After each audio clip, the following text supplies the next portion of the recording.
Good evening. Might as well put the camera on whilst I'm just packing up stuff I did earlier on this afternoon stream. Didn't have a chance to put it away. Well, I did have a chance, but I had my tea, watched a couple of videos and tried my best to stay awake. Wasn't fantastically successful at it, but sort of managed. So let's just throw away some rings that I scratched earlier this afternoon. Hate to throw away materials, but don't have a lot of choice. And that can go somewhere. There will do.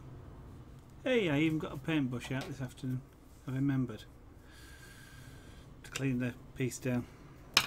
So let's get set up. That's a drink for in a minute.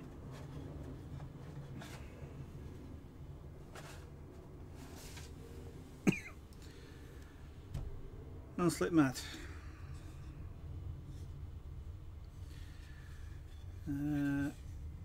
Dragon. Chisels.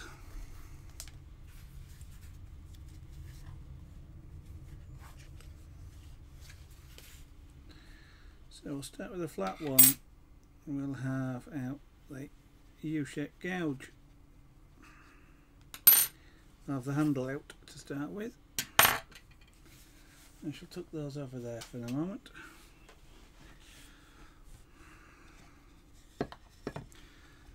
I want to undercut this a little bit more if I can, so I'm just going to try and do that now. Actually, before I do that, I'm going to pour some of this fruit juice out.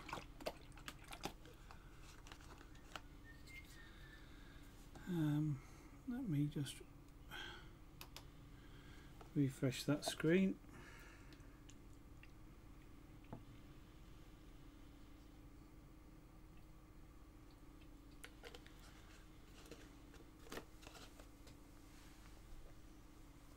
So I am hoping very much that this is going to be close to, if not actually, the end of this dragon for this evening. Hello, Just Jessup. Good afternoon. Good evening even. It's somewhat evening-ish time. I've moved. Well, I've fallen asleep, I've got up, I've made some tea, so yes, I've moved. Camera's upside down. I see what you mean. I've moved to that side of the... that side? Yeah, I've moved sides of the screen. Oh no, which is... what's that? Oh, that's from over there to... yeah, anyway.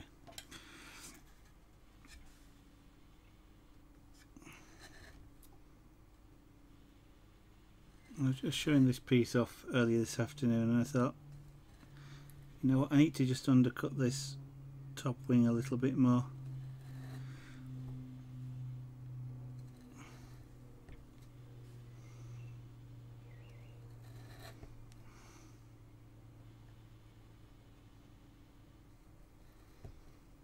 So we're just going to do that and then work on the background.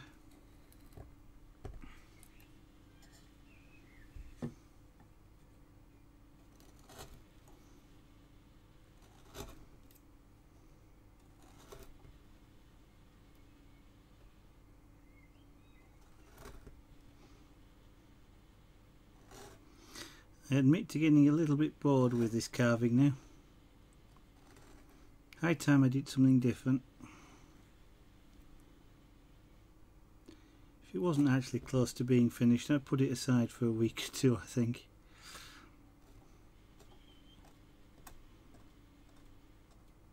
That's why I like doing lots of different crafts. I don't get bored doing any one. Although having said which, if I was carving lots of different things, it's only because it's been the same piece for several weeks now.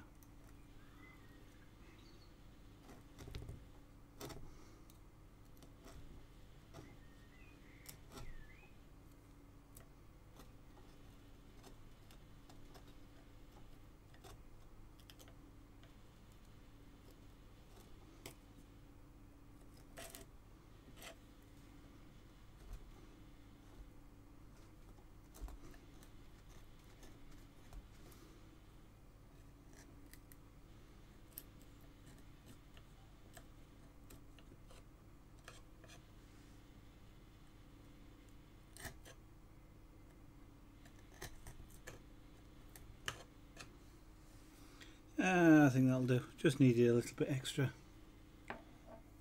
The camera, yeah, I gathered, worked out that computer died again, and now needed the Windows repair. Yeah, it does that after a while. Possibly a little disk was a little bit out of sync. That's why you try and avoid it crashing, to be honest, or turning it off like that. Right. So background carving again.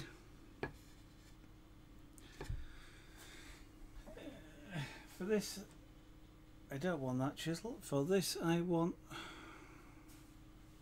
chisel that should be there.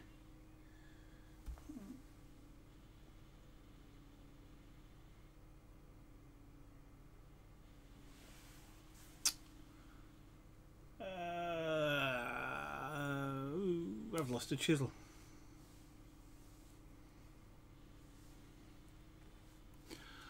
Well, I'm going to say that's not a good thing. It's not a good thing to lose a chisel.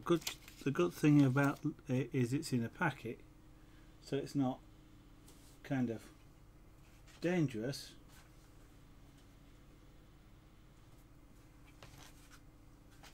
But it's a £12 chisel.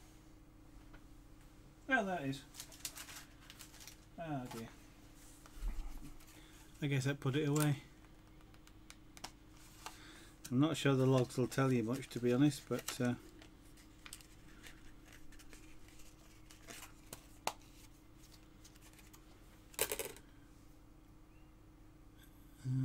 especially if it turned off suddenly. I won't have had time to write anything to the logs. Okay, now then.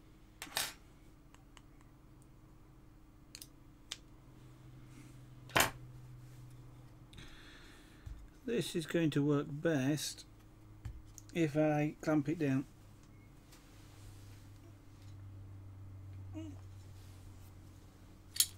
So 1 great big G clamp, and where's my, there we go, paper pads. So we'll work on this side and round that side first.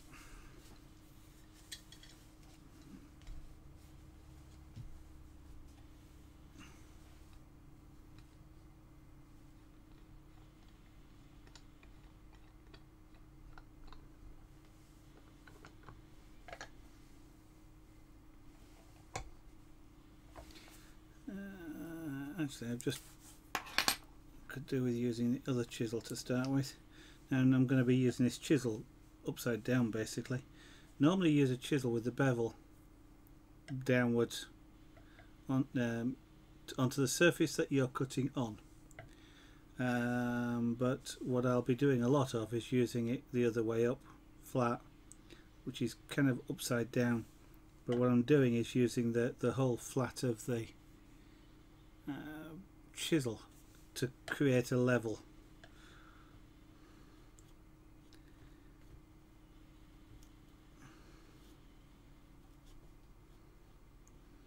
So I'm using it as using the flat, therefore you know, like a spirit level, I guess, almost, that sort of thing.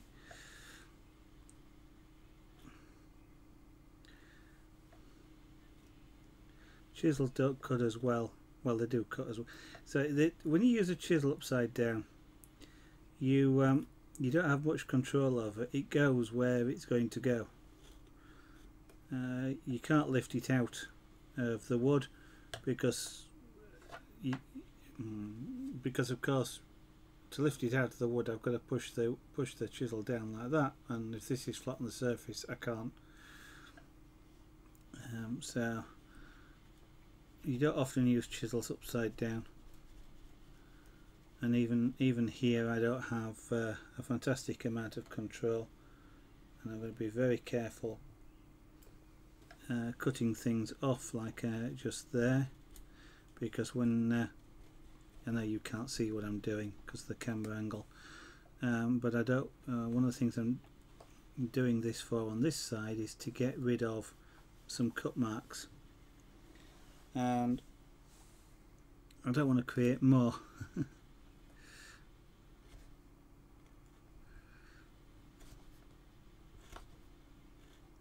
Because now I'm doing the final background carve.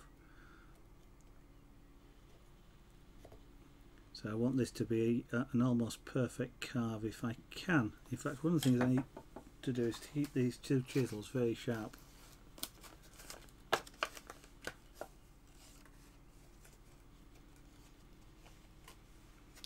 $82.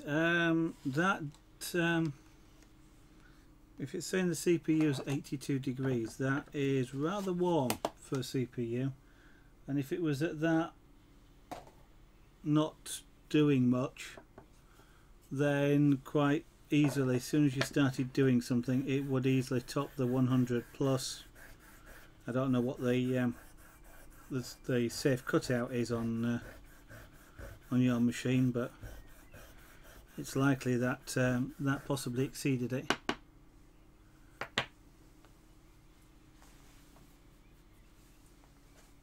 So CPU up, case temperature 30 odd degrees. 30 is not too bad. 10 degrees above ambient. Yeah, depends on how much air you're shifting through your machine. I don't have that much experience to say with it how good or how bad it is, but it doesn't seem too bad, doesn't case temperature 30 degrees. But CPU of 80, yeah, I'd look into that was when it was booted back up. Yeah, I think you're overheating your CPU. You might have to look at, see whether take it apart, see whether I'll take the case off, side off, see whether your CPU cooler's running. Check that the fan is clean and the fins that's on the cooler itself are clean. If they are, then it might well need reseating or potentially a better cooler on.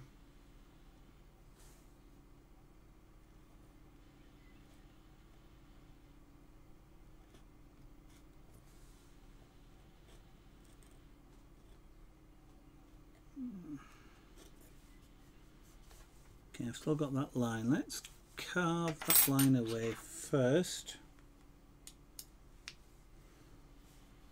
So that's coming up.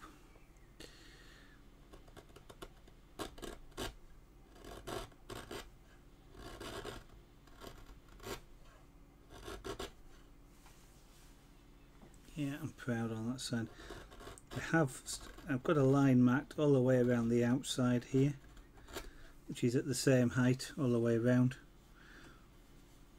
so I can tell I can tell when the edges are carved down to the same height.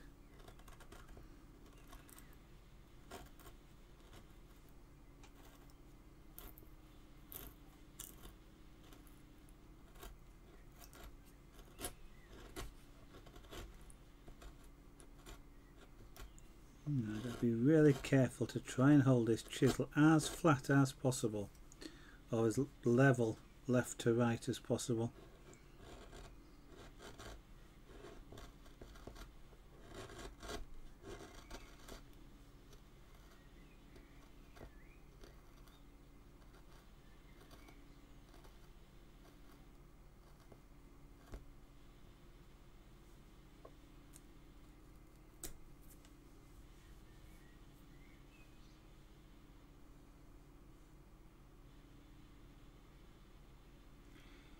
You need to be a little bit careful. I mean, if you blow straight down, you can end up compacting dust in.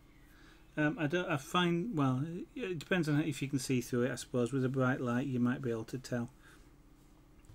It can be really hard to get right into the fins.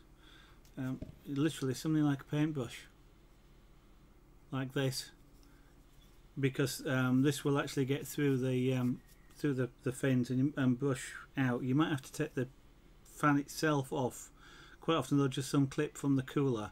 The coolers are generally bolted down, but the fans clip off. and then you can get right in and make sure all the fins are clear of dust, because the fans do a real good job of packing dust into the fins.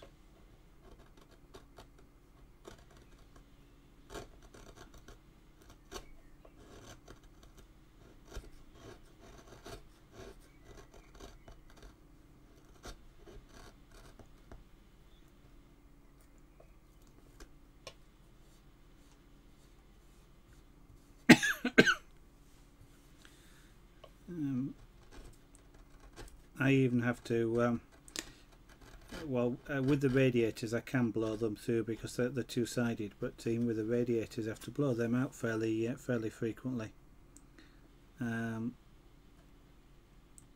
because they don't half get dust packed into them from the fans, because I've got with mine's water cooled, so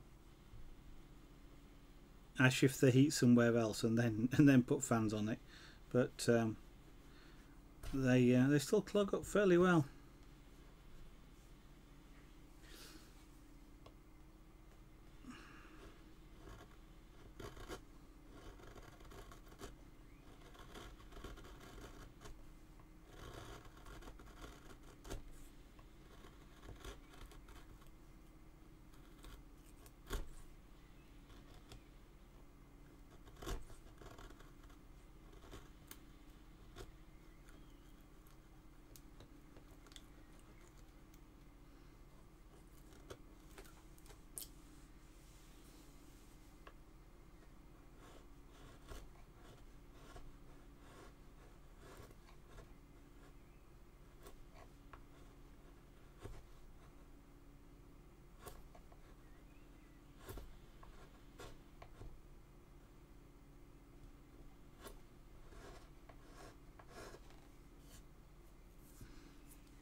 To see whether the fans are working, certainly the case fans you can usually see through, but yes, you'll need to take the side off the case to see whether things like the CPU cooler I'm expecting is running, otherwise it will shut down a lot quicker. But if you actually want to see whether the fans are running, you kind of do need to do that with it powered on. You can turn the computer on, you can run the computer with the case side missing. I'm assuming you got some form of desk case, but you can take the sides off without too much of a problem. Obviously just be careful sticking your fingers in, just because there's moving fans, and you know you've got a computer that's running that doesn't appreciate fingers poked down it. But there shouldn't be any electrical shock hazards or anything like that. They're reserved for the power supply, and that should be fully shielded. The BIOS, well, you can do it while the machine's running in Windows. You can do it just at BIOS level if you want. That's not a problem. It does need to be powered up though, for you to check the fans. Your BIOS may tell you if they're all running anyway, so I mean if it's doing that, then that's the main check. But as I said, I'd have I'm guessing that they probably are, but I'd be looking to make sure that they're all clean, and the CPU is clean, the CPU cooler itself is clean. If it is, and assuming it is down to heat, it still sounds a bit like it, then it's either a better cooler. Yeah, it's a better cooler basically. It might work if you reseat it, as I think I mentioned. Usually when they fit the CPUs, they use a heatsink compound in a pad. It's already applied when they apply the coolers to it, but sometimes they don't get applied very well, and so you're not getting as good a heat transfer as you should.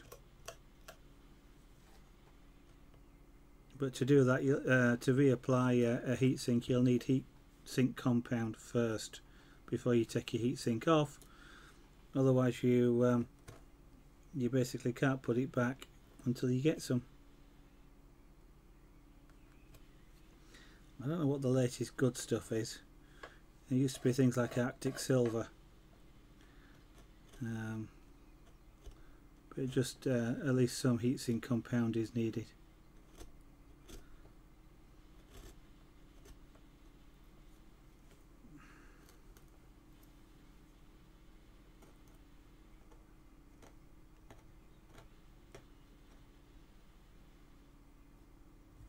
Desktop, yeah.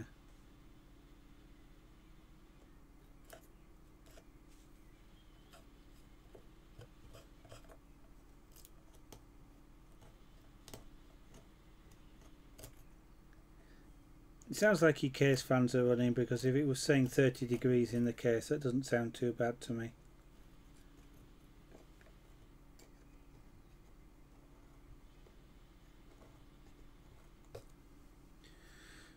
Normally BIOSes are set to, if the CPU fan isn't running, it shuts down. So I suspect that is running. So we just, so whether it's working efficiently or not. Now you guys can't see what I'm doing at the moment. I am just removing some material in here.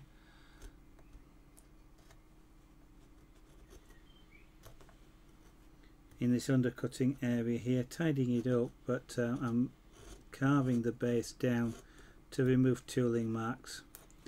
And essentially tooling marks is where I've been driving the chisel straight down, and I've cut actually into the base level that I want to keep. You'll see more, well, you won't see it because it doesn't show up too well on cameras, but the sort of scratches and gouges, and you can see the line across here, for example. That's a tooling mark that's been left, so I need to sort of smooth that area out.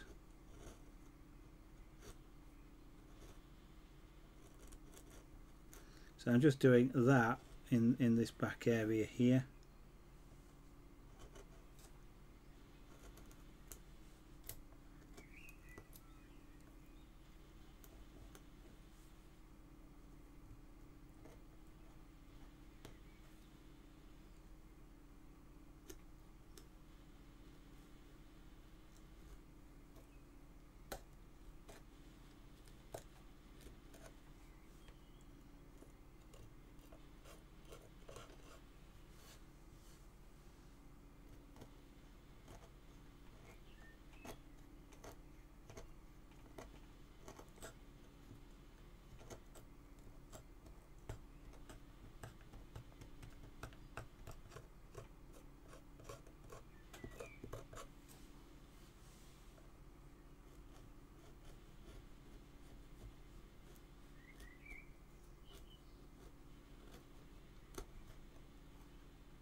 Yeah, I get to use my new paintbrush.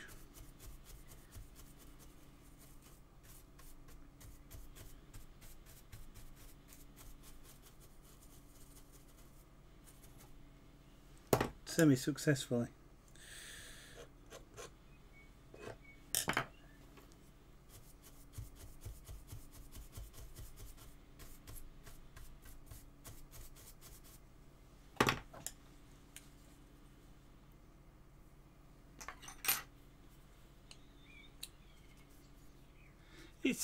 Yeah, it does sound like it's getting a bit hot.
I was just thinking of the very first time I the first time I did a mini ITX case.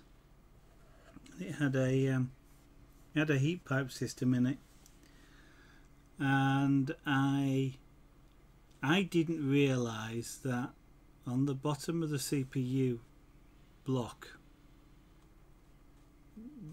the heat pipe was connected to, because it was all hinged and things. I didn't realise that there was a thin rubber protective membrane which was there to protect the heat block before you put the CPU in. And I left that in place when I put the CPU on, and I put the heatsink compound on, but left this rubber block in place. And at the time I remember thinking, it's really hard trying to get this block on. Didn't think it was supposed to be this hard. And of course, every time you booted the PC or tried, 10 seconds later it just shut straight down, just kind of like what you're having, just Jessup. No warning, just bang. 10 seconds at most. You got just enough time to get into the BIOS, and that was it. It was down and gone. And eventually I managed to notice in the BIOS the temperature was something like 140 degrees or something like that on the CPU. I thought, that's wrong, and it had reseated it about 3 or 4 times, still with this rubber block on there, until I actually twigged that the rubber block was not meant to be there. And then when I took that off, hey presto, everything worked perfectly. It was also easier to seat the CPU block as well.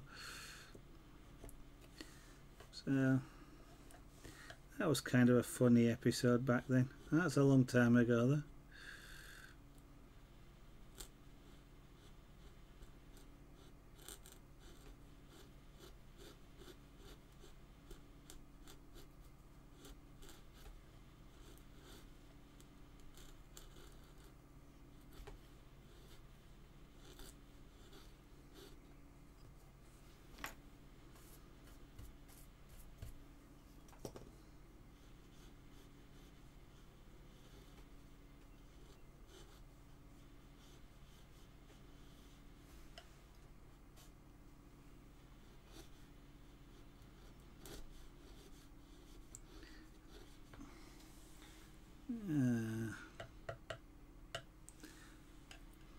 Let's see if I can give you a view of what I'm doing. Excuse the camera going all over the place for the moment.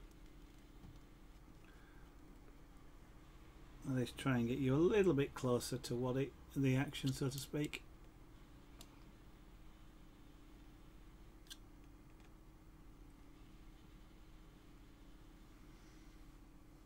Let's see if I can focus that.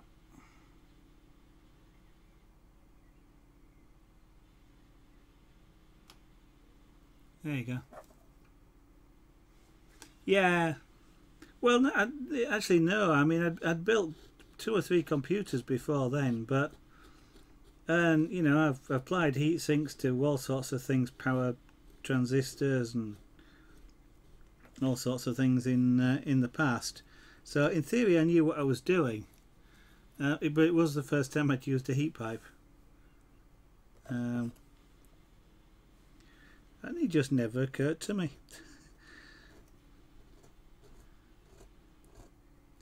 And of course, when well, of course, but when I got the when I started doing the water cooling, the heat blocks there come with protective, usually some sort of tape or something on, to keep the copper on the block clean. Because if it tarnishes, then you don't get as good a contact. But at that point, when I first saw one of those, it made me smile a little bit.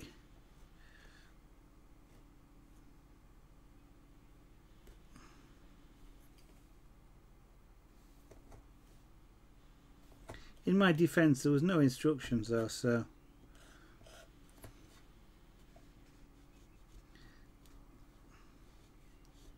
but basically I messed it up, you know.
Come on, got a bit of wood here that just will not detach.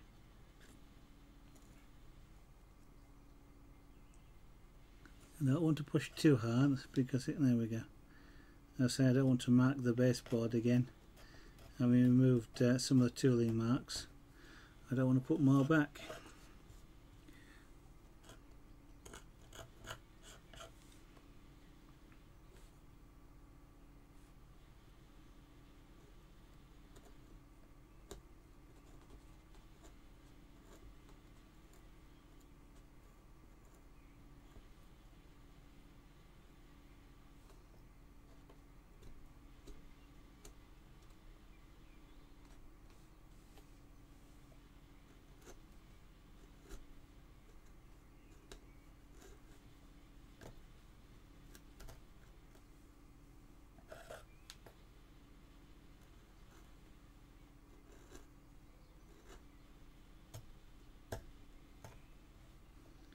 I did say I might think about getting the micro motor out to do this, but or at least do some smoothing in here. I might consider that for later.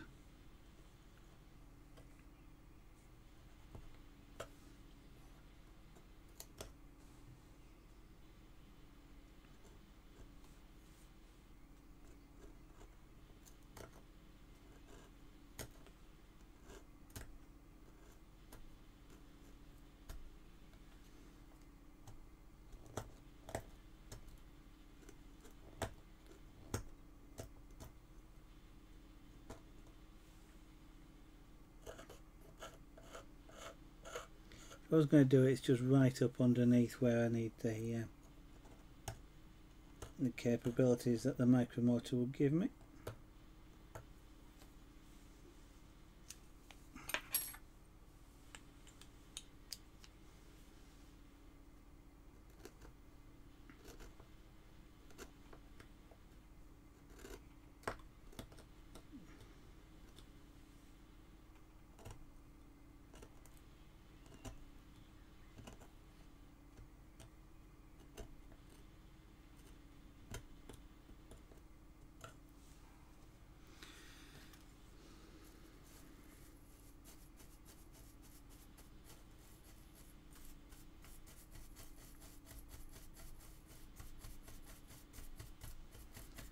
Right.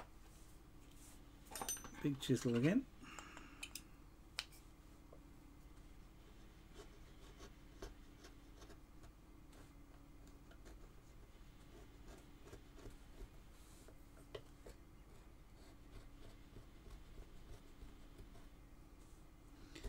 Now the big white chisels are quite nice for doing this sort of thing with because they're wide.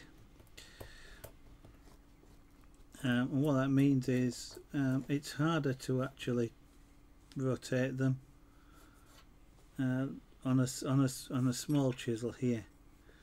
It's fairly easy to be able to rotate it and dig in. The bigger the wider the chisel, of course, it's got a more bigger platform, and you can feel a lot easier where it's flat and where if you're trying to accidentally trying to angle it, it becomes immediately obvious.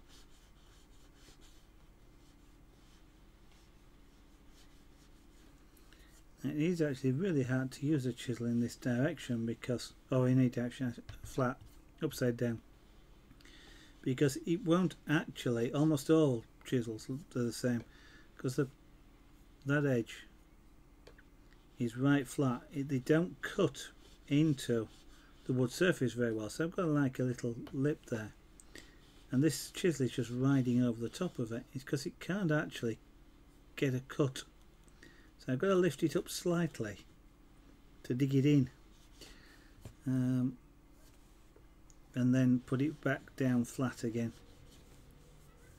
So it's a bit of an odd technique. I've just turned it over.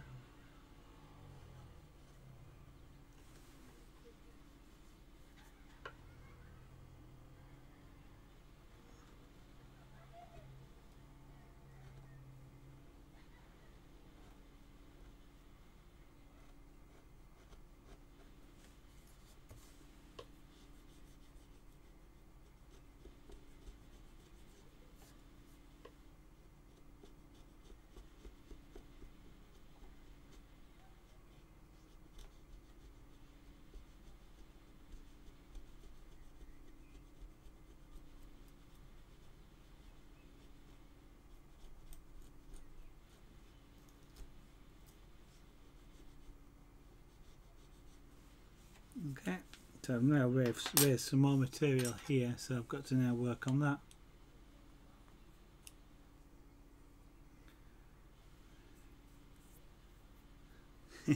This one with the little palm trees on it. Got a couple of them.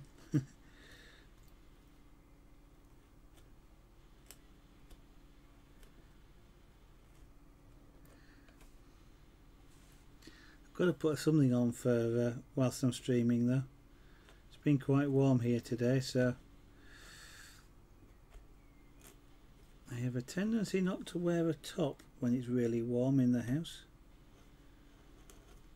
but I can't do that when I'm streaming. It's against Twitch rules, so I have to put something on. So you get a tropical theme tonight. Well, these past couple of days.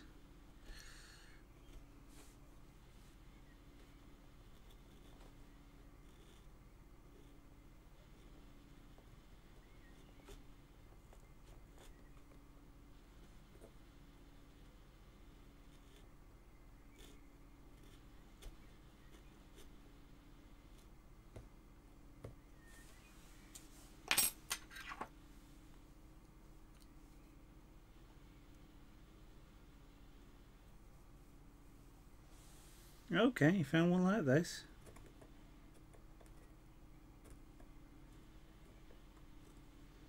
I think this is... I'm about to say, I'm not actually sure how old this t-shirt is. Oh, well, it's not a t-shirt, it's actually a short sleeve shirt, but...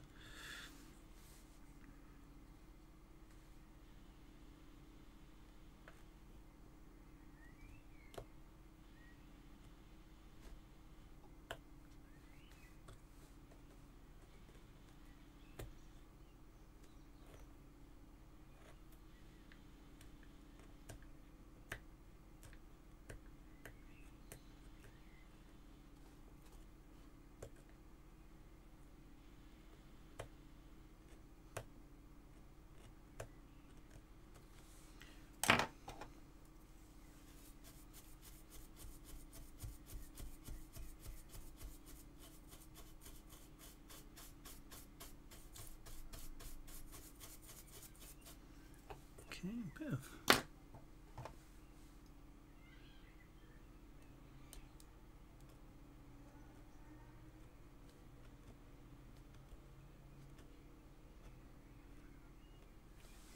Let me...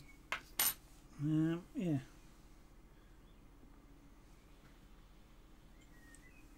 Switch to a V tool just to see if I can get right down into that corner there where some errant bits of wood are just hanging around.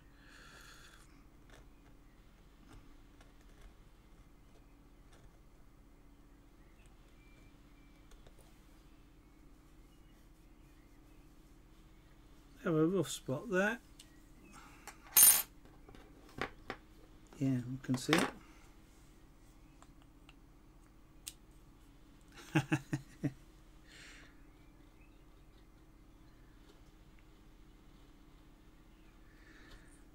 Yeah, dear, that's an old thing, is that if you're happy and you know it. God blame, that's an old song.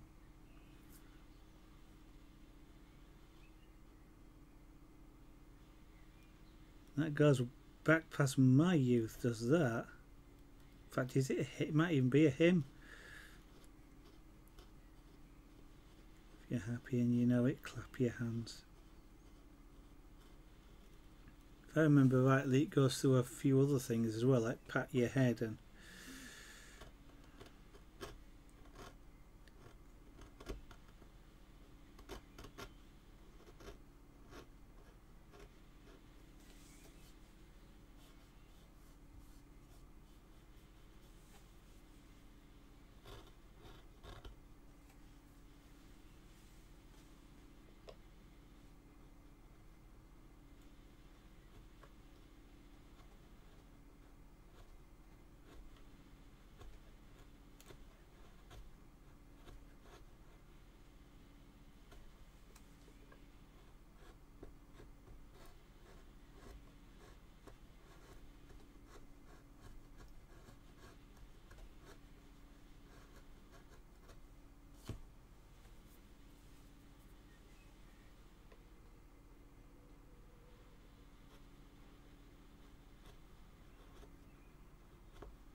I remember seeing one with the T-Rex on. What was it now? It was something like... Okay, it was a T-Rex. It's right. Was it? Okay, so you're king of dinosaurs. What can go? What can possibly go wrong? Something like that. With a picture of a T-Rex.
So this is just an exercise in flattening out this backboard here now,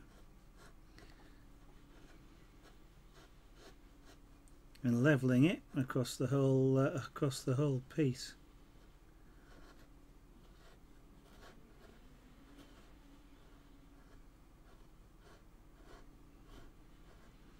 Now of course I won't get that perfect, I know I won't get that perfect, but I am trying to be as close as I reasonably can.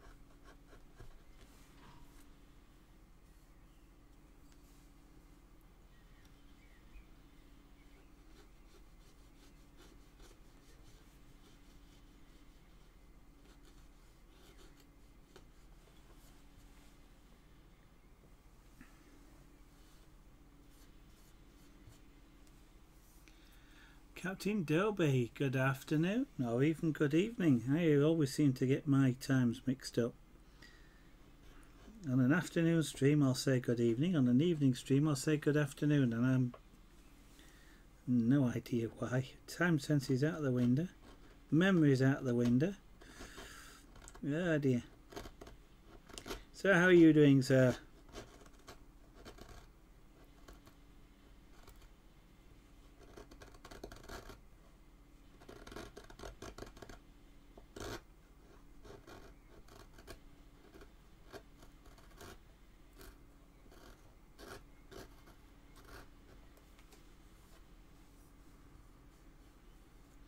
You will see me running my fingers over this a heck of a lot while I'm doing this. Some things I can see and some things I can feel. Generally speaking, you can feel more than you can see.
Ah, super smashing great. I'm trying to think who used to say that. Was that Dave Lee Travis? Super smashing great. I'm sure it was an old DJ or something like that. And he probably would be old these days if I remember him. I'm doing quite well, thank you very much. For once the weather up here in Yorkshire is cool. And the studio is nice and refreshing.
to apply just enough downward pressure to cut off the sliver of wood, but not to cut too far past it, as I say, to create another tooling mark, which is what I'm trying to avoid. Now then,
yeah, at this stage here, I still have to be careful of these areas.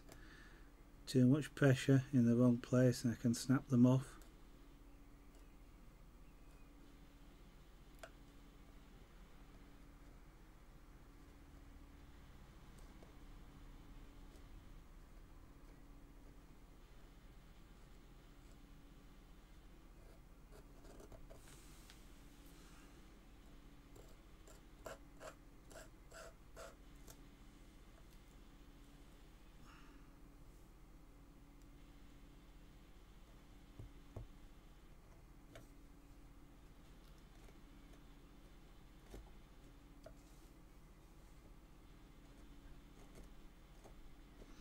Doing the background flattening can actually be quite frustrating to do.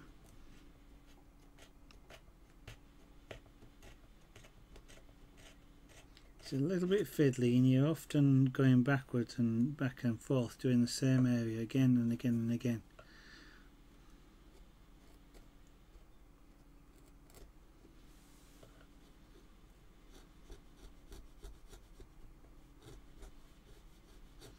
Even when you think you've done it, like I've been up here once, and yet here I am catching more material again.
I know I've got a little tiny sort of dimple just inside there, which I'm actually going to do nothing about. It's not fantastically visible, I can feel it when I run my finger around there, but it's gone deeper than I want to actually carve further down on the background, so I'm not going to bother with it. So it's right tucked underneath, so it's essentially not really visible. Got an area around here though that is.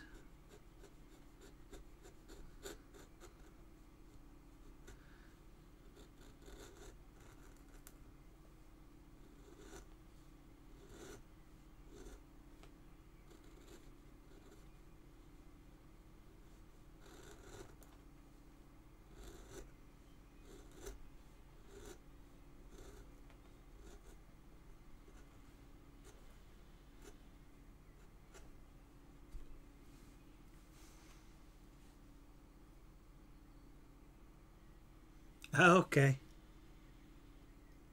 Super Smashing Great. I don't know. It's I recognise it, of course, but oh, of course. Thank you. You've caught. Yeah, you gave me the clue, didn't you? So what's his name? Yeah. The clue is in the sentence.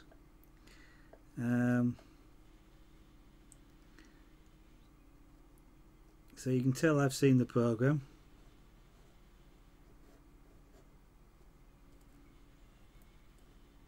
by that, but what's his name now? Was it Jim something? Jim? Now you will have to reveal it to me, or not, as you choose. The presenter of Bullseye.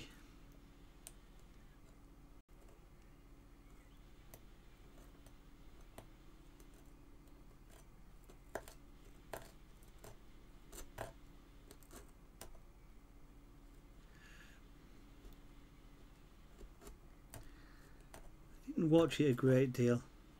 Actually, I didn't watch it. Well, I was about to say I didn't watch a great deal of television at all in my younger years, and I watch even less now. I didn't watch a lot of the game shows. I mean, what was there back then? Generation Game, Dusty Bin, Bullseye. What's some of the others? There was a snooker one that I can't remember the name of.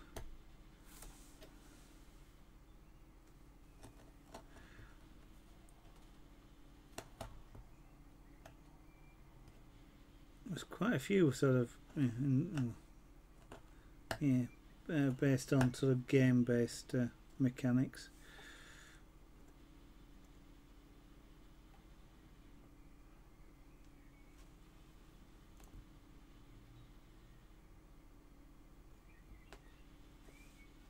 Jim Bowen, that's it, thank you. It was, I kind of had it, you heard me say Jim, but catchphrase. That came a little bit later than that. This sort of era did that, I think. I'm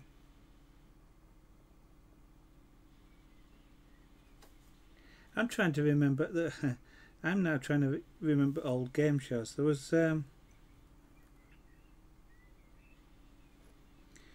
was one with what was it? Bernie the Bolt, of course. They had a crossbow, and they used to fire. And I'm trying to remember what that game show was called.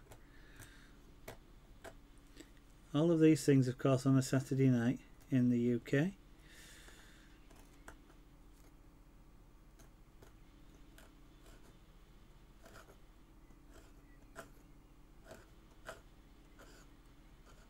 Now, of course, a lot of it seems to be a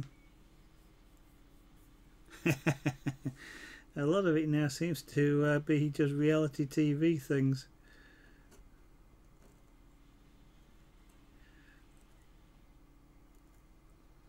Like Big Brother and stuff like that, which I haven't watched for a few years now. It kind of it's the same every year now. How can we make the contestants look even more silly? It's alright the first time, but then it gets a bit much. The very first Big Brother, the idea that, or the sort of one of the principles that they had of it was actually getting the contestants to do things, intelligent things, on the first one. So whilst I'll make this up, it'd be things like, hey, let's give them a block of wood and let them practice for a week carving, and then whoever comes up with the best carving on the Saturday show, where they give them 4 hours or something to do a carving, would win or the best team or whatever. And that was, from my perspective, that was an interesting idea, because I'd love to watch ordinary people trying to do things like carving or other crafts and things, intelligent things. I kind of get bored with them now, sort of how to do things like blow up a balloon the quickest, or how many they can stamp out in 10 seconds. Crystal Maze with is it Chris O'Brien? Somebody O'Brien? Yep, I remember the Crystal Maze. That was always that was fascinating. And they changed it. I think I can't remember. Didn't change it very often, but they used to change themes occasionally, didn't they? I'm sure I've seen it sort of meant to be like on a sunken ship, and another one was sort of a castle type thing. And yeah, I used to watch that one, Crystal Maze. That one used to be interesting because there were, half the time there were skills and things that people were doing. Getting balls and mazes, and yeah, I used to like that one. And play your cards right with Bruce Forsyth, yeah.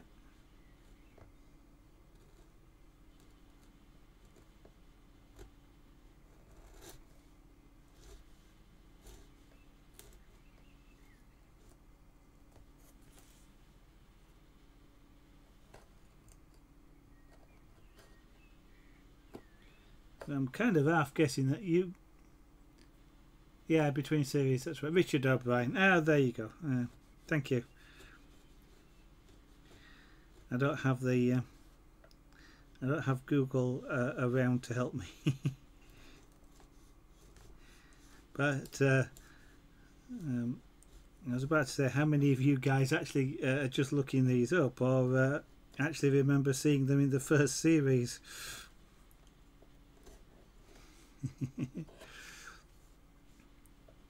Mind you, I'm not sure even I'm old enough to remember the first generation of things like Generation Game. Maybe I am.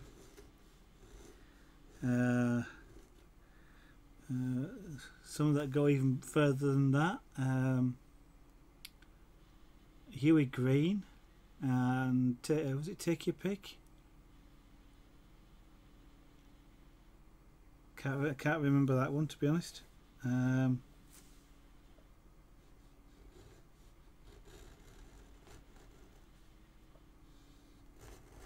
That one is before my time.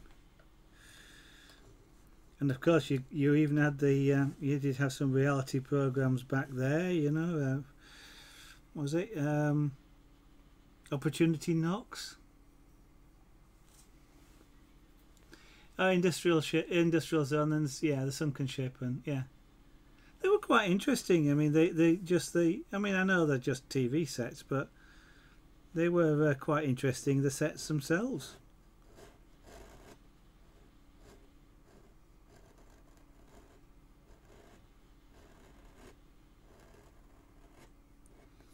I always used to wonder, you saw him dashing through the corridors and things, whether he actually knew where he was going, or they just dashed through a corridor, stopped, and then they'd take them and put them in a different area. That was a later one, wasn't it? I'm not sure. There's been one that's later on. It was a bit like the Crystal Maze sort of idea, but it was sort of medieval style. With I don't know. I think the idea was supposed to be magic and myth and magic and things.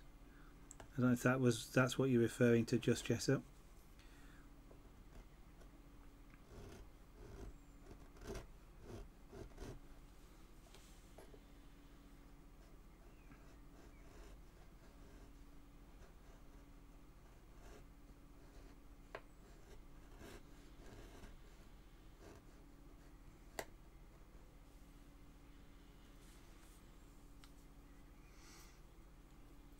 Oh boy, yeah.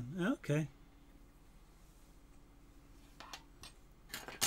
Yeah, sometimes when they try and sort of copy the same theme, they very rarely do they make it as good as the original.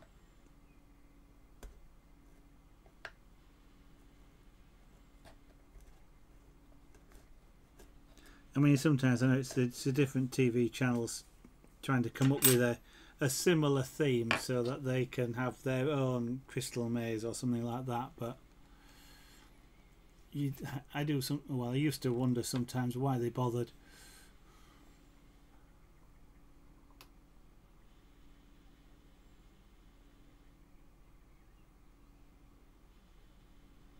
Focus is somewhere around there. That looks about focused. Eggheads. Eggheads, I don't know. I mean, that sounds like some sort of general knowledge thing. I do say so, just Jessup. I do say so. I don't know what I said, but I do say so.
Oh, in terms of programs, well, I've been around a lot longer than you have, just Jessup.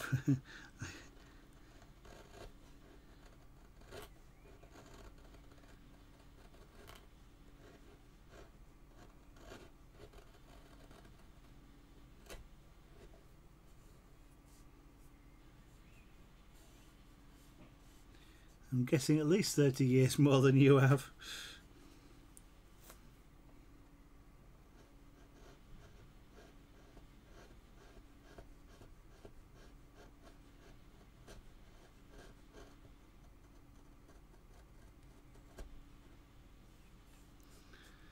Still think one of the best television programs, though, even back then, as it is now, is Doctor Who.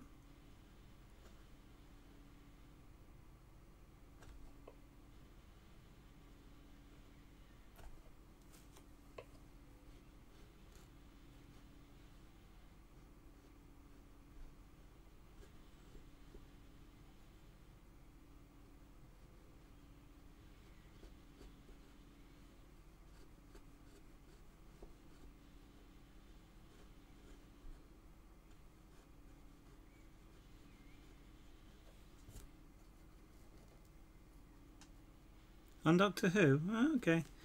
I think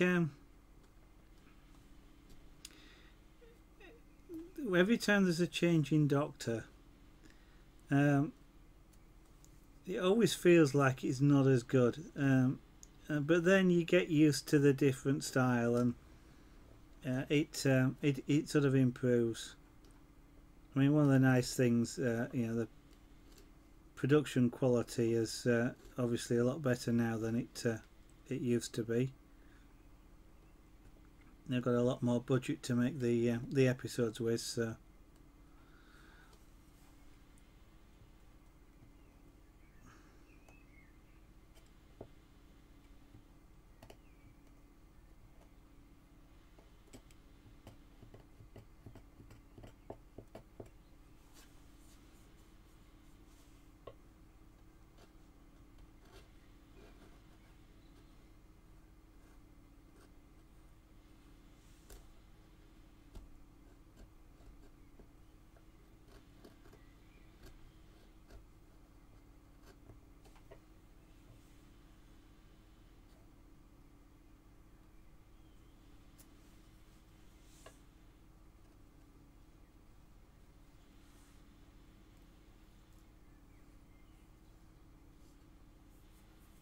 okay. The murder mysteries. Yeah. The I always used to like some of the whodunit style more, but that, I mean, they're the long ones ago. I'm trying to think. There's I mean, from my my era, you had things like Van der Valk.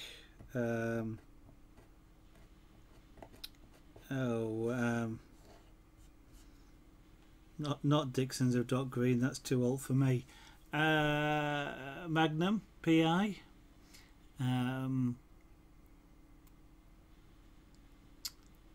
Canon. There's quite a few like that, but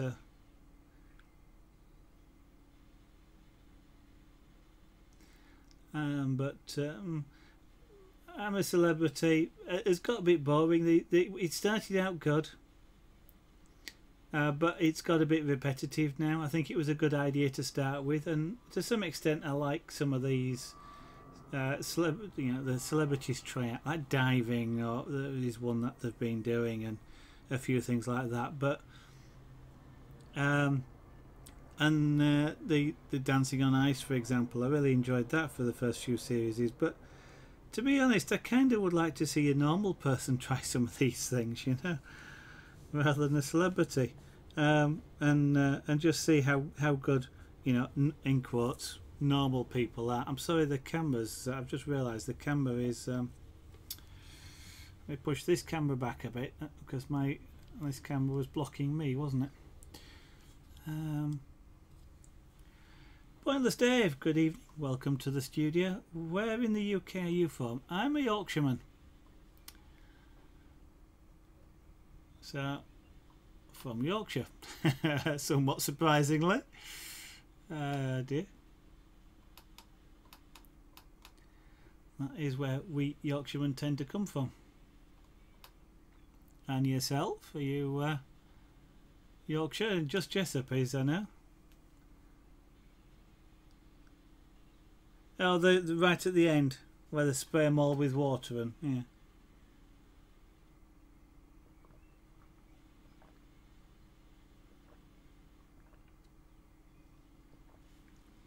In some ways, the I'm a Celebrity doesn't bother me as much as some of the others, because it's kind of a face your fears type of thing.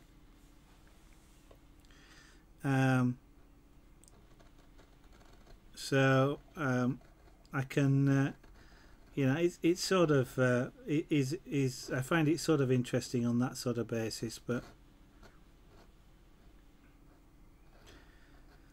I kind of like the, you know, those sorts of programs where, as I say, somebody's learning something new. It's outside of what they, you know, they're able to normally do,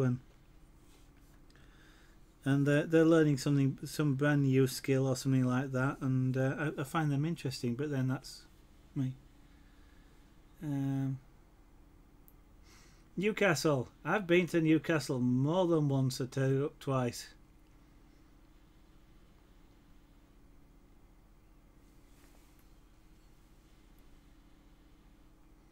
I have.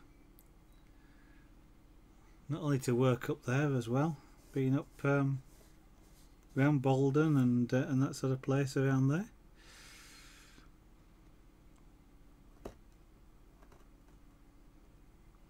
Been to a few concerts up in on the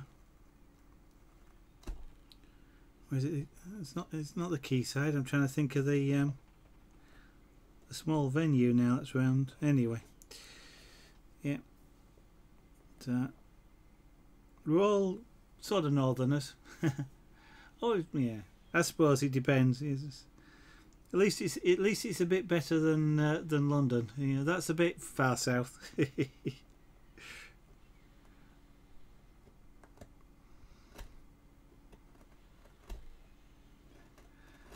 Yeah, London, where half a centimetre of snow is an absolutely catastrophe.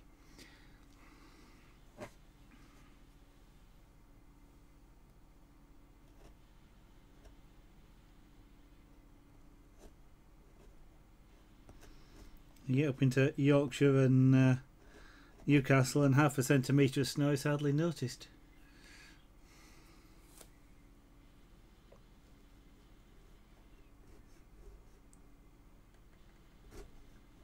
That's my favourite thing. I was down we were down there. It must have been, I don't know if it was last Christmas or the Christmas before, but it had literally just started snowing in London, and it just started to lay on the pavements, and I mean it was turning to slush as it landed, and there were shops were closing and things like that because people were going home because they didn't want to be snowed in, and and transport was going to stop, or the trains were going to stop, but it's only just managing to lay, and central London's warm anyway, and you don't really get much like that down there. And we were, some restaurants were closing, and it's kind of like, why?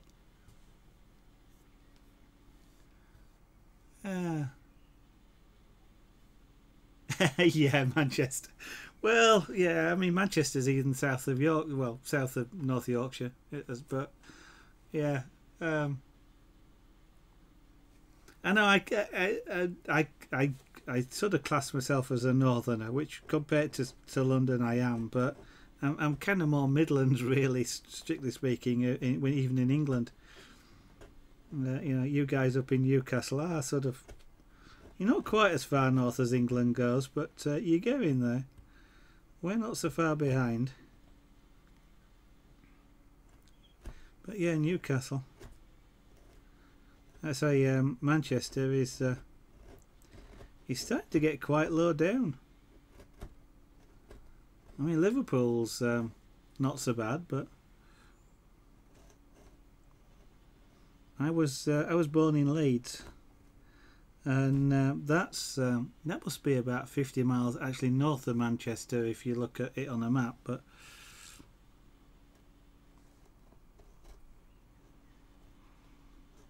the other side of the country, of course. Manchester, Lancashire and Yorkshire. War of the Roses there.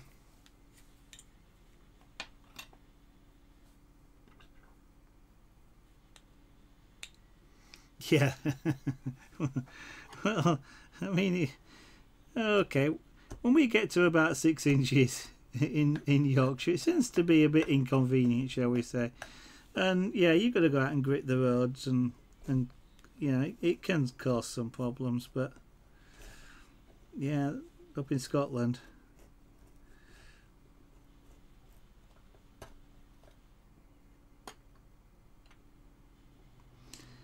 I mean, even in Yorkshire, you get, when the snow comes out, I always say, so do the idiots in the cars.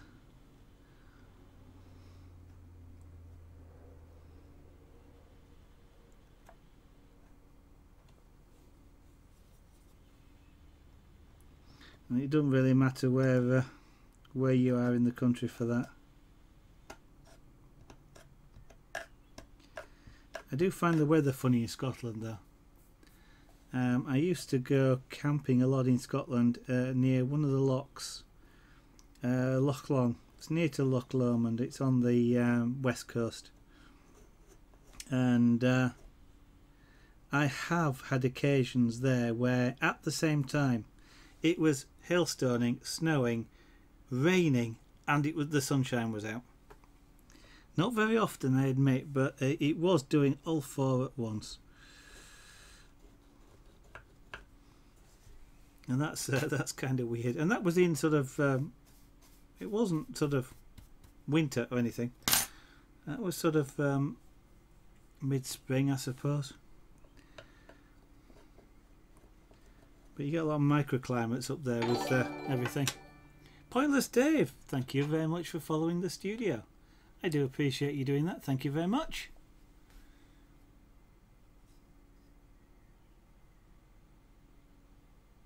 Okay, well, I'm hoping actually, to be honest, to finish this either, maybe not today, but maybe tomorrow, Monday or Tuesday. Then I'll be moving on to perhaps some pyrography, I think. I want to leave the carving a little bit. I've got a little bit, I won't say burnt out on it, but you know, I've been doing it for several weeks now, and I'd like to just do something else for a while. So I do tend to rotate the, well, I do rotate the crafts. So pyrography was generally next on the schedule, and then probably after that would be some scraper board and some punchcraft, maybe then a bit of jewellery, and we'll be back to carving again, probably in a few weeks, 3 or 4 weeks, something like that. So I hope you you like a variety of things.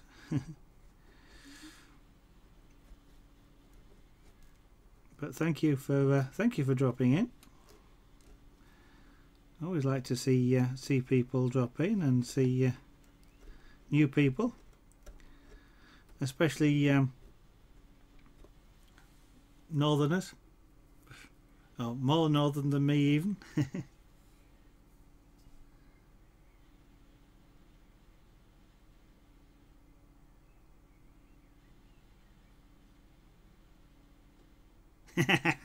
I tell you, well, the Newcastle accent isn't too bad.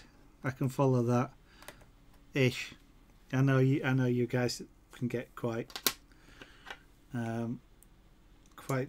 strong in your accents sometimes. But if you ever just Jessup, if you ever heard a real broad Yorkshire accent, and I mean a real broad Yorkshire accent, there ain't too many around these days. It's almost unintelligible. Cannot understand it, and I'm a Yorkshireman. It's almost a completely different language.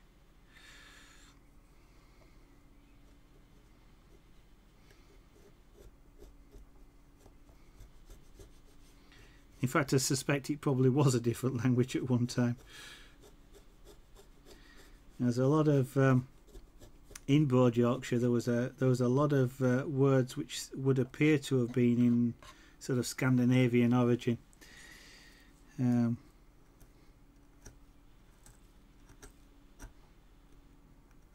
So I suspect Broad Yorkshire was probably some sort of Scandinavian English hybrid.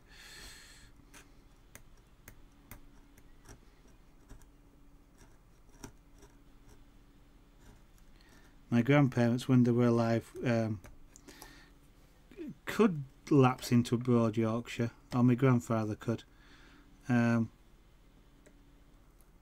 sort of an Englified Broad Yorkshire, but he was forever sort of, well, just naturally, without intending to, dropping in Broad Yorkshire terms.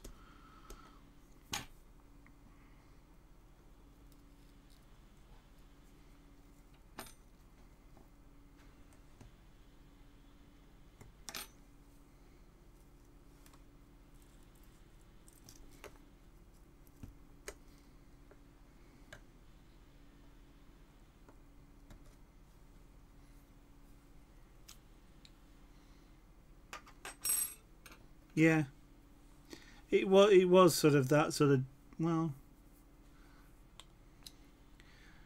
okay, it's a bit difficult. I mean, I'm just thinking you sort of, your next generation to me, so your grandfather would be sort of at the age of my father.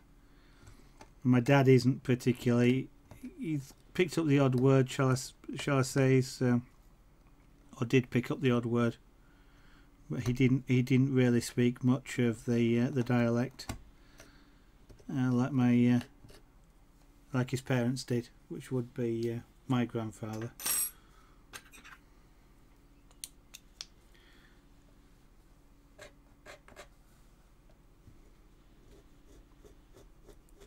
It tended to be sort of in the Dales, Yorkshire Dales, the North Yorks, where the accents were the most pronounced, or the Broad Yorkshire was most pronounced. As you got further south into sort of the Sheffield area, into West Yorkshire and South Yorkshire, then it sort of disappears.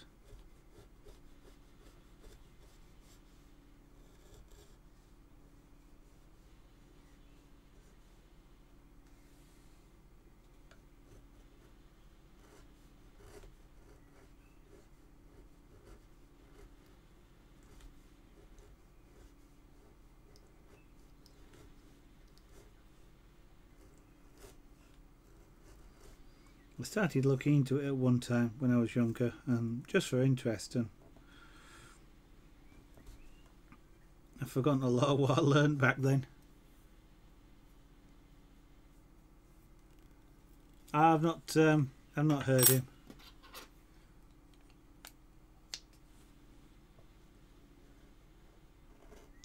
There's a lot of comics of the years have tried to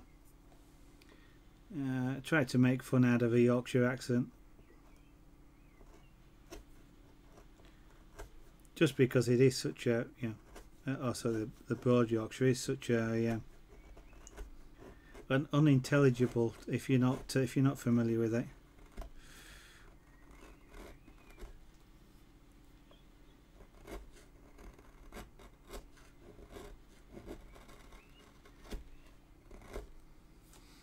Now I want to try and carve this in this direction here if I can, because I think that's the better way to do it. I'm going to get smoother wood surface as well if I do that.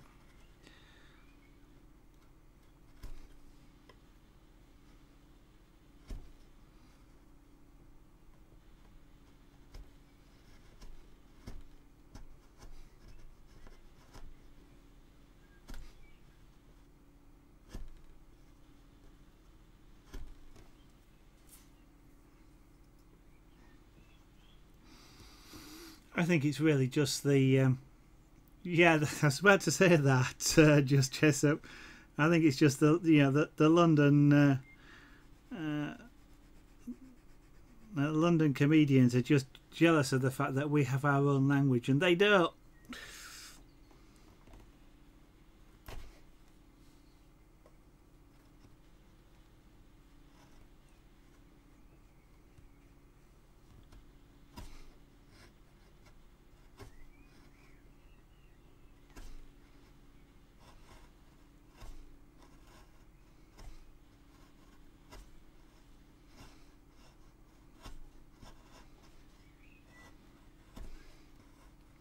See, we've got the best countryside, the best accent, the best. No, I'm not gonna. I'm not gonna start the. I'm not gonna start the War of the Roses or anything up again. I mean, I'm a Yorkshireman, so I always think Yorkshire is the best place to be.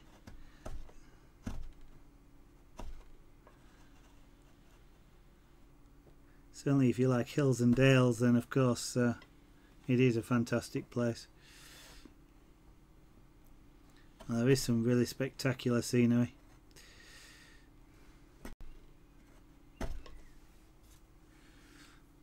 Let's see if I hair. See if I can carve this way. I'll be really careful. I'm doing it this way. Trouble with white, well, white chisels have their advantage. It's easier to carve flat with them. The disadvantage is it takes more effort to drive them, because of course there's more surface area in contact with the wood.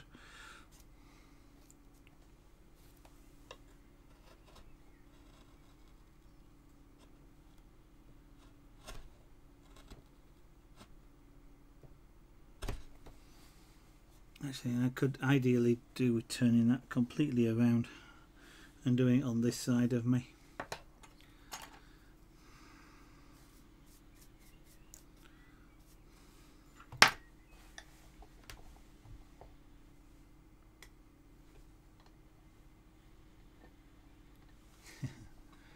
Oh, that's a bit of bullying, is that? Going on about somebody's accent like that.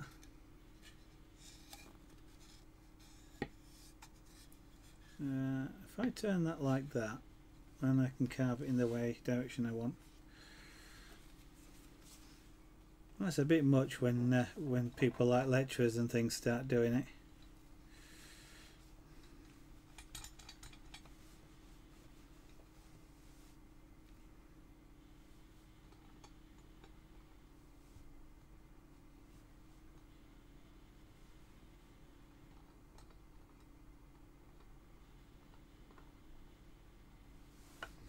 I think I'd have been inclined to sort of answer back along the lines, in that case I'd better put my southern translator on.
Actually, I need to do in there first.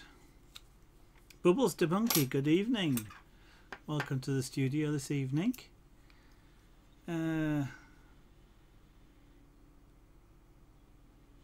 Okay, just Jessup, see you tomorrow. Have a good evening. I will probably be on. I was watching you last night, Bubbles, doing your doing the piece. I joined just after you, just before you started taking the full thing apart, which of course you know, because I said don't sneeze. Yeah. And I know I was just referring obviously back to the tiny ones that rather than this one, so but it just seemed an appropriate comment at that point.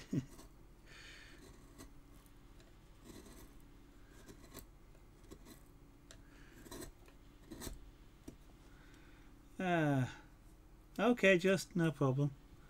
Well,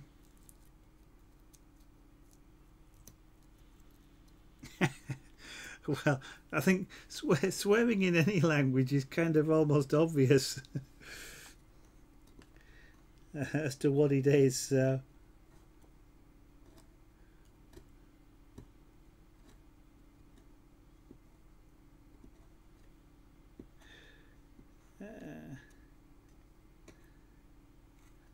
Actually, I can't remember where Bubbles is from, so we'd better be a little bit careful. Don't want to go around upsetting people.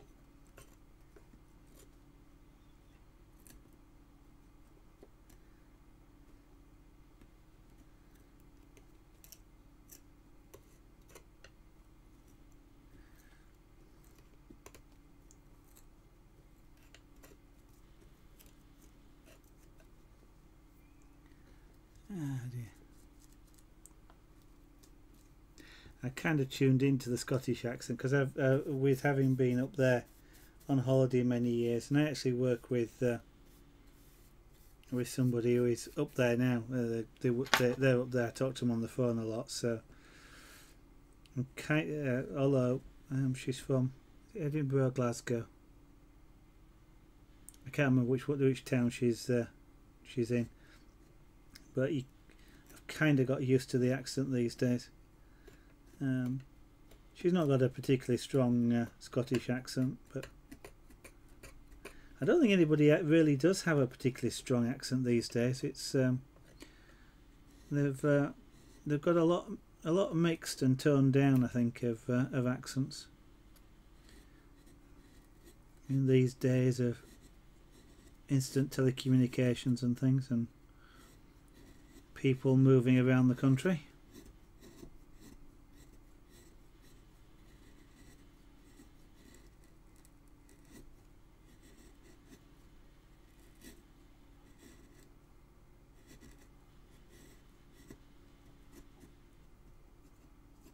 Oh, nobody was swearing. We were just talking about things like accents and Broad Yorkshire accents and Northern accents and things, and it was just Captain Dobry there that was saying he has problems understanding a strong Scottish accent unless they're swearing, and then he can understand them perfectly. So nobody was actually swearing. Don't tend to allow that thing on my channel.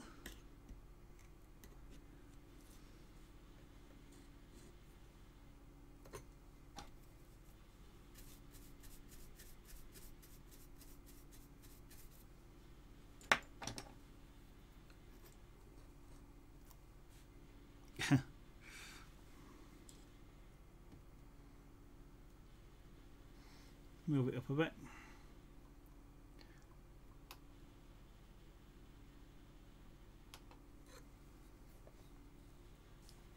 Yeah, you still about see what I'm doing.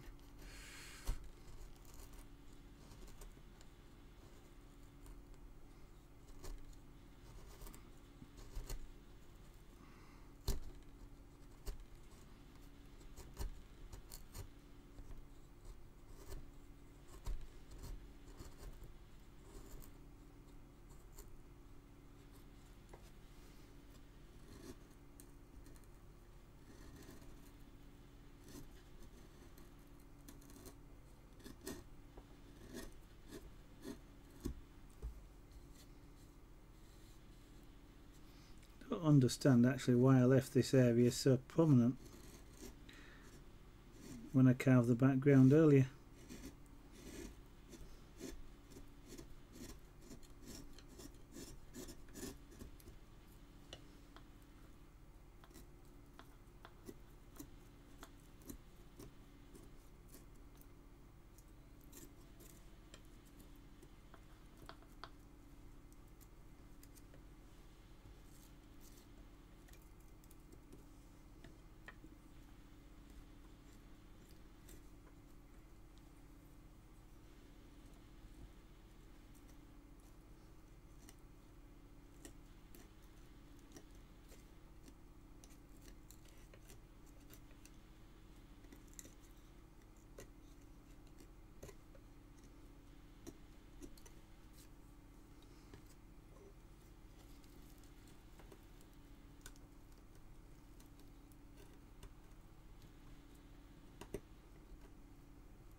I haven't had much wood chips on the desk for weeks. And of course now they're trying to get all over the floor as well.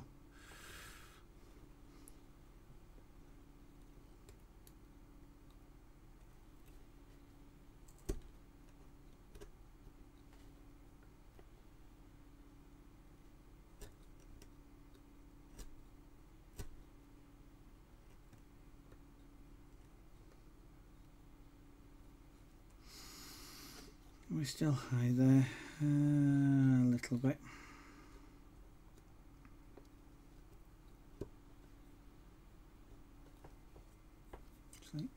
Yeah,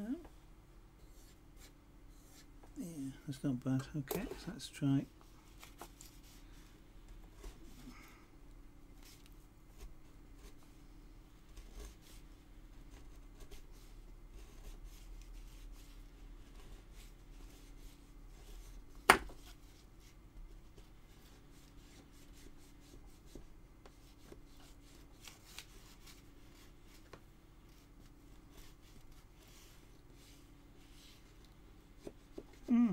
That looks fairly level. Okay, so we can do some tidying up around that.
Oh dear, this chisel is really... Actually, let's give it a sharp.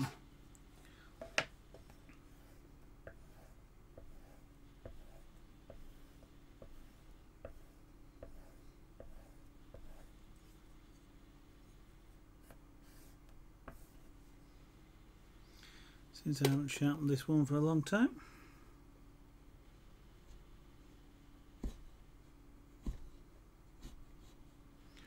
Well, it's sharper.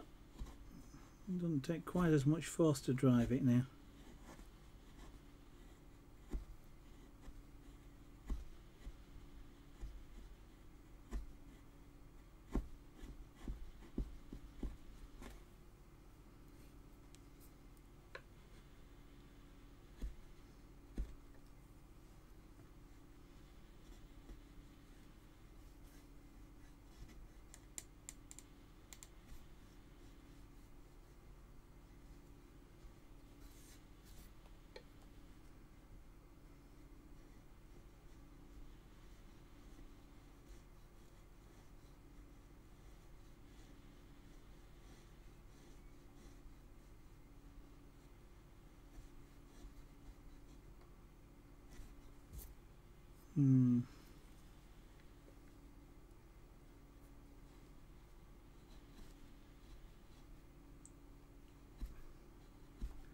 One of the things I can do here, as well as feeling, is I can see a dark area of wood here, which means it's an area of wood which I haven't carved.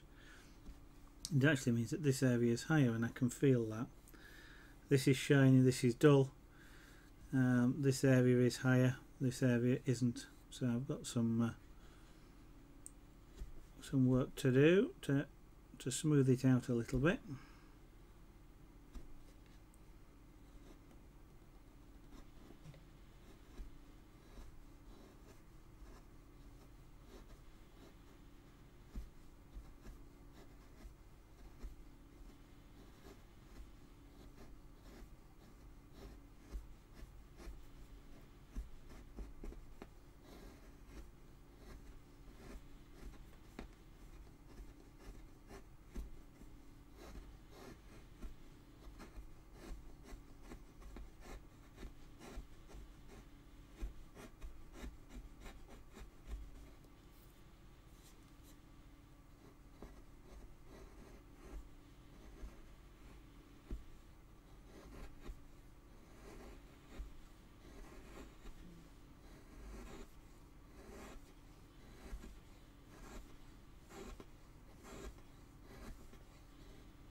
What I'm doing here is driving the chisel sideways, so I'm doing a slicing action on the wood.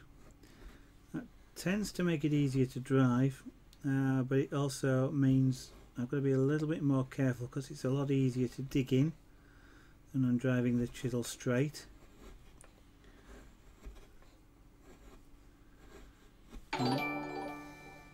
Captain Derby, I thought you were already following Captain Derby. Good. Thank you very much for following. I thought you already were. But welcome to the studio.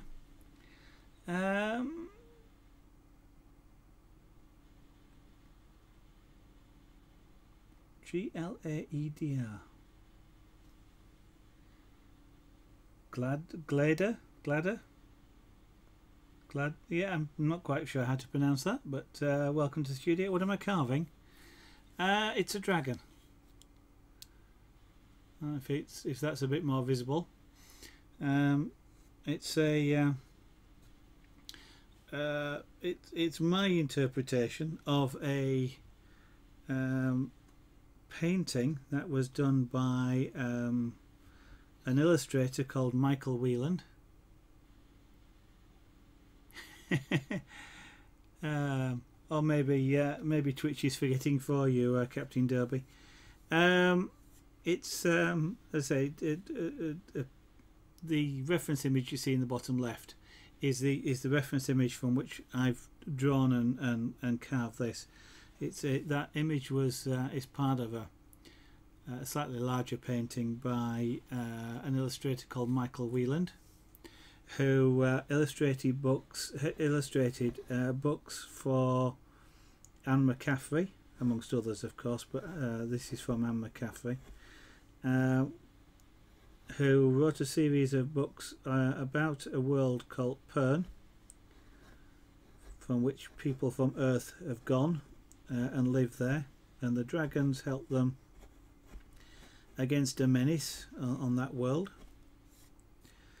And Michael Wheland was apparently her favourite illustrator, because he illustrated the dragons how she saw them in her own mind. And I happen to having read many, if not most, of the books in that series, I guess I must see the dragons in my mind the same way, because I like Michael's illustrations the best as well. And so I just felt like I wanted to do a dragon and to carve a dragon, something I'd never done before. It's one of the biggest carving pieces I've ever done, and so I chose that one. And that particular image, because it's of a white dragon, tells me quite a lot about the dragon itself. Yeah, I've got to be careful there. Being white, it's a unique dragon in the Pern lexicon, or however you describe the Pern world. As there is only one of them, it's a unique, or he is a unique dragon, and he's called Ruth. Now I haven't got a rider on him here, but in the painting the rider also, because he's riding Ruth, we know exactly who the character is in that picture, and that's a character called Lord Jackson. So that's the full story of what I'm carving.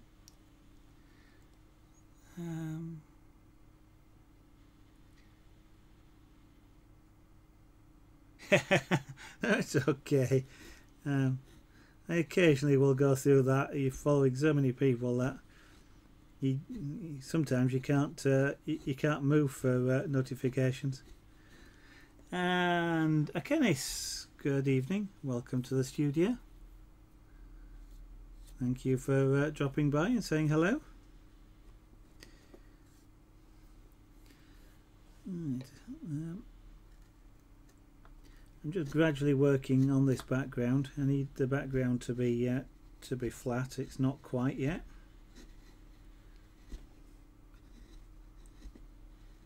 Oh, I want the background to be flat, shall I say? It doesn't have to be. There's no rules in carving, relief or otherwise that says the background has to be flat. It is often the style that it is, but it's by no means mandatory, or it has to be flat to be called relief or anything like that. So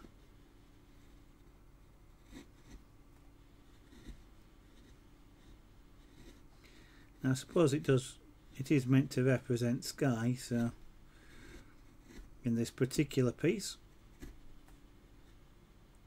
and I guess sky isn't always a perfect uniform colour, so I suppose not having a perfectly flat carved background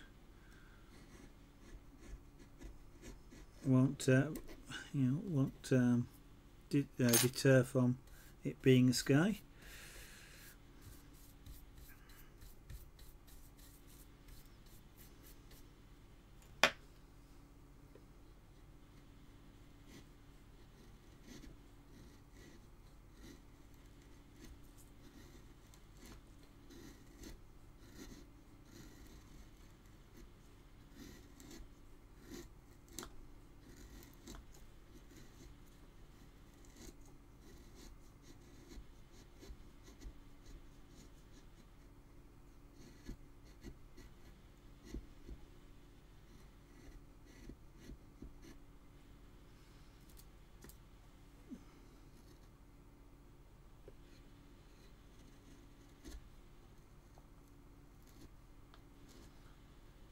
Well, I can't get the big chisel in that area anymore, so I'll switch to the small one.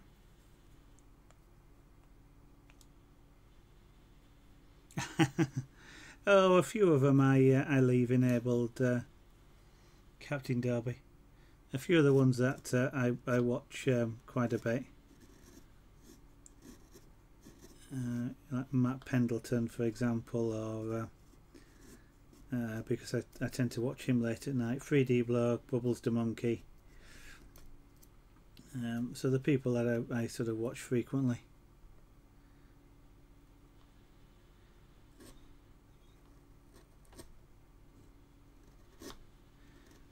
And that's mainly they pop up on the iPad, which is at the other side of the room, so I get to hear when they go live.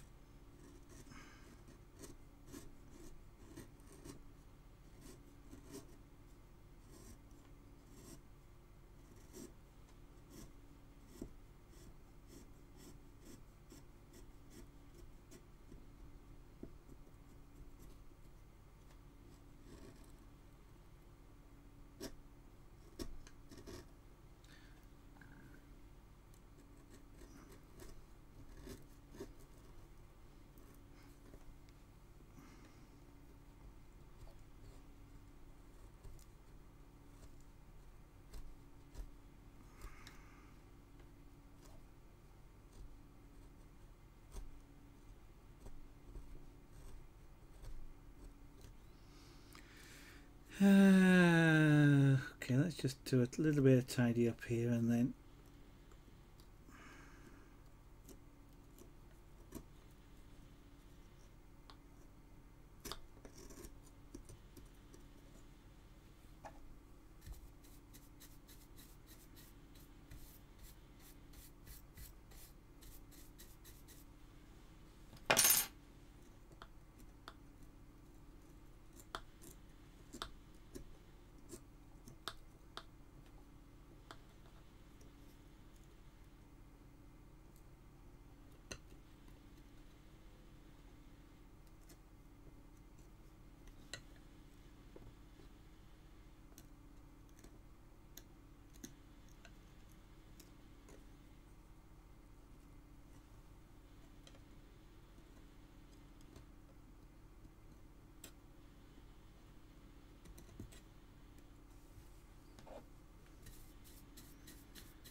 let's unclamp this piece.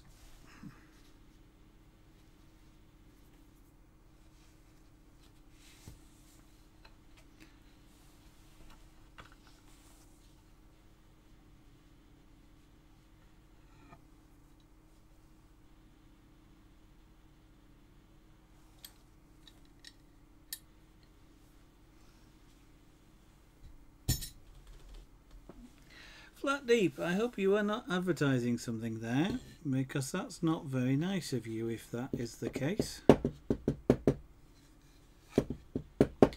And I very much appreciate people asking before they put links into my chat. It's not particularly polite to just post without asking, especially because you don't know if I happen to have a bot in here, because if I have, you would have instantly been timed out.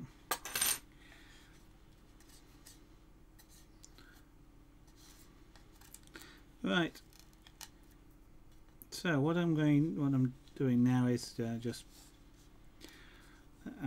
it's what, 10:15. It's about time for me to stop for tonight. So I got quite a bit more done than I was expecting to do. This area around here was bothering me quite a bit. I've smoothed that off quite nicely now. I might do a little bit more, just I can see a few tooling marks that need to be done. This whole area in here, this around here, was really massively high. It still is a bit high. So there's a bit more work to be done just to lower this down. It's a bit like it's a hill.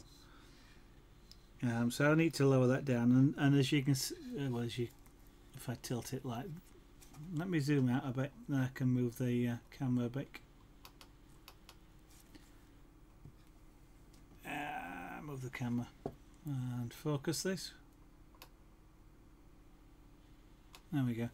As you can see, there's rough areas all around here that I need to also do some work on, because I'm lowering this background down. It's creating a lot of rough areas that I have previously smoothed out, but we're now fairly close down to the working level I actually want the background to be at around here. And then I've got to do more or less the same thing all around this side. It's not as bad here, but I've got some tooling marks that I want to get rid of around here, but the majority of this is nice and smooth already. I think we've got we're probably about a quarter of the way, so about another 3 streams worth of work to do, and then effectively we will be done on this piece, or done as far as I want to take it anyway.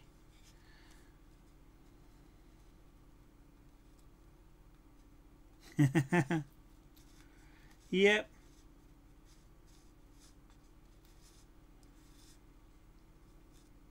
I did kind of gather that, Captain Derby, but I just thought I'd be a little bit polite about it, and if anybody else is watching thinking they can do the same thing next time, they might get clobbered. You're looking at that upside down, so that's what it looks like the right way up. You can see the shiny background now. That's the carving. That's purely the carving. If I sanded that, by the way, it'd go really dull, which is why I don't really want to sand this. And you can see sort of darker spots and around here. This is where it isn't quite carved smooth yet, but there we go. Anyway, if there is anybody that's watching that isn't following me, I of course would encourage you to do so, just like Captain Derby did there and others did earlier on this evening. Oh, I do sound serious. I am quite serious about it. It's just letting other people know as well that that's why hopefully it's going to stay a friendly chat. You know, in my streams, because I want people to feel comfortable and what have you, so I do get serious about it. But anyway, yeah, so if anybody wants to follow, then I would encourage you to do so, of course. Streamers always encourage people to follow, but it is kind of nice to know that people like what you're doing enough to want to follow and see what you're doing again next time. You can also follow me on Twitter as well if you like. I know Twitch isn't necessarily the best at notifying you when streamers go live. I find the iOS app works quite well, but occasionally even that fails. So if you want to follow me on Twitter, a tweet does go out when I go live, but that's about it. You certainly don't get to know what I'm having for my sandwiches or anything like that. Volkson, thank you very much for taking me up on my suggestion. I do appreciate you I really do, actually. Thank you. It is nice to know when people like what you're doing. On the other hand, if you don't want to follow and you just want to try and catch me when I do stream next, I should look at this camera rather than my preview. Then I'm looking at you guys. I ought to have learnt this by now. Anyway, if you do want to just try and catch me, I normally stream 7 nights a week from 2000 hours GMT, thereabouts. That's 2000 hours BST, 1900 hours GMT. BST is British Summertime, by the way, in case you weren't aware. Or, on the other hand, if you can't be bothered asking Google what that is in your local time zone, take a look at the clock. Yep, take a look at the clock. Subtract 2 hours and 20 minutes from that, and that would be 8 o'clock in the UK. That's the time when I roughly started streaming, and that'll be roughly the time each night of the week. Tomorrow night, some more carving, probably for 2 or 3 nights, and then we'll move on to some pyrography, creating art using a heated stick on wood. More wood, different sort of wood, different sort of picture, but more wood. Cheers everybody.